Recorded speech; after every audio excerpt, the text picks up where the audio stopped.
చాలామందికి ఉన్న సందేహం, కూతురుని తీసుకెళ్ళి చంపేశాడా, దహన బలి అర్పించాడా, అసలు ఏమి అర్పణ కోరుకున్నాడు? రండి చదువుదాం. 31 వచనం అందరం కలిసి చదువుదాం. నేను అమ్మోనీయుల వద్ద నుండి క్షేమంగా తిరిగి వచ్చినప్పుడు నన్ను ఎదుర్కొనుటకు నా ఇంటి ద్వారము నుండి బయలుదేరి వచ్చినదేదో, మొదటిగా చూడండి, అది యెహోవాకు ప్రతిష్ఠితమగును. ఇంగ్లీష్ బైబిల్ రాస్తుంది shall surely be the Lord's, అది దేవునికి ఇచ్చేస్తాను. కోల నుంచి చూడండి, మరియు దహన బలిగా దానిని అర్పించదు. దీన్ని 2 రకాలుగా అర్థం తీసుకోవచ్చు. హెబ్రీ భాషలో ఇంగ్లీష్ బైబిల్ చూడండి, that shall surely be the Lord's and అనే పదం ఉంది. I will offer it for a burnt offering, అంటే దేవునికి ప్రతిష్ఠ చేస్తాను, రెండవది దహన బలిగా దానికి అర్పిస్తాను.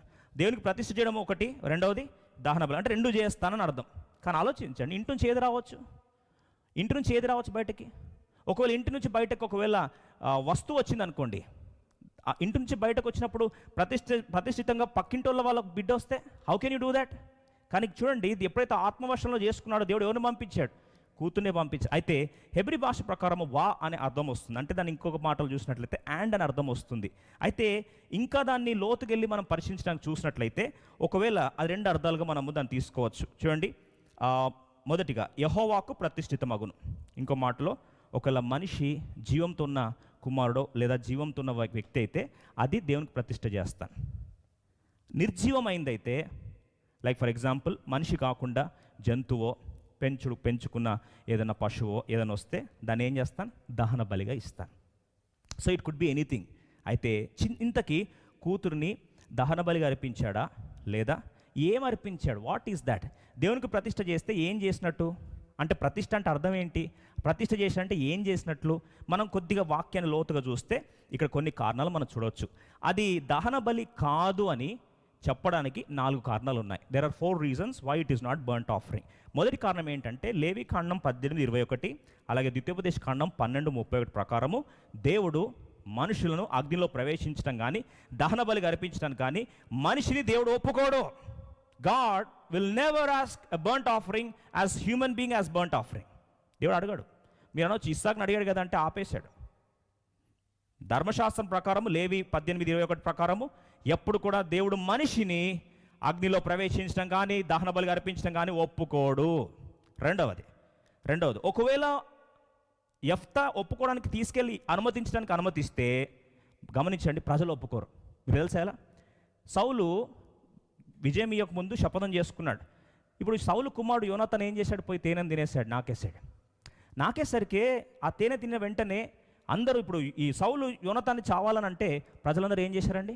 అడ్డుపడి ఆయన గెలిపించాడు మమ్మల్ని, ఆయన గెలిపిస్తేనే ఆయన చావు కోరుతావని చెప్పి ప్రజలు అడ్డుపడ్డారు. మరి ఇప్పుడు ఆలోచించండి, యెఫ్తా కుమార్తెను ఇస్తా ఉంటే ప్రజలు అడ్డుపడరా?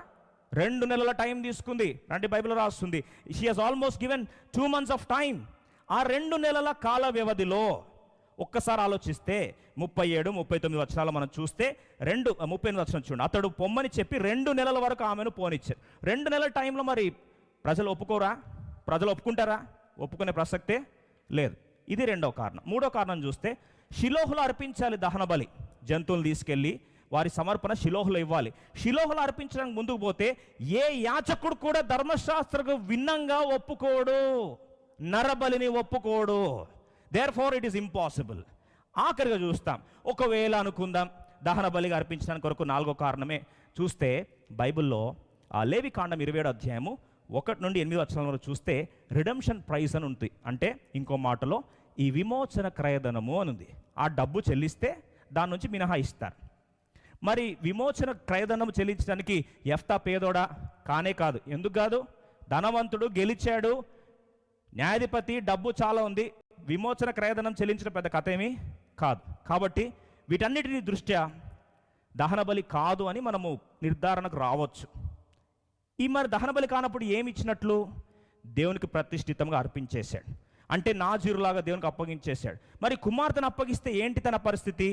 నిర్గమకాండము 38:8 కానీ 1 సమూయేలు 2:22 కానీ ఒక్కసారి దేవునికి అర్పించేస్తే ఆ యొక్క ప్రత్యక్ష గుడారంలో వారు జీవిత కాలము కన్యగా ఉండిపోయి వివాహము చేసుకోకుండా దేవునికి నాజీరుగా దేవుని సేవలో కొనసాగాలి.